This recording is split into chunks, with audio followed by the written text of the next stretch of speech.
সুজি তুই উঠ উঠ উঠ। হ্যাঁ মার মার মার মার, এই এই ঠিক আছে। এই টাইগার তুইও মার মার। সুজি তুই একেবারে কল্লা সাইবে ধরে রাখ। টাইগার মেরে একেবারে সেটটা বানাই দে। টাইগার কিছু করবে না।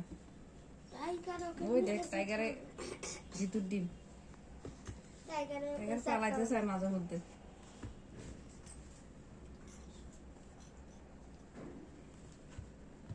নামা নামা, এই নামা, ফেলে দে ফেলে দে। সুজিকে মার।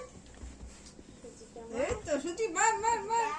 সুজি এই ধর ধর চেপে ধর একদম। এই ঠিক আছে সুজি। হ্যাঁ টাইগার মেরে ওকে সেটটা বানাই দে সুজিকে। ও বেশি মার খাচ্ছে তুই জানাস, টাইগার একবার দিলে। এই মার মার একেবারে কল্লা ছাড়া গলা টিপে ধর। তুই আমার মতো মার। সুজি এর বেড়া আর বেড়ি মার, যারে যে ঠকাইতে তারে মারি। সুজিকে মেরে একেবারে আন্দায় উড়ে লাদু কাটা দেখছো জোরে কয়বার নিয়ে ওখানে কাঁচা দিয়ে ফেলে দিতে চাইছে। এই মার মার ভালো করে মার সুজিকে। এই দেখছো তোরে করস দিয়ে ও সুজিকে মার সুজিকে। এই এ, সুজিকে মার। দেখছো, সুজি ফেসাই ফেলে। সুজি অনেক চালু আছে। ও জয়েন্টে জয়েন্টে ধরে, এই ধর।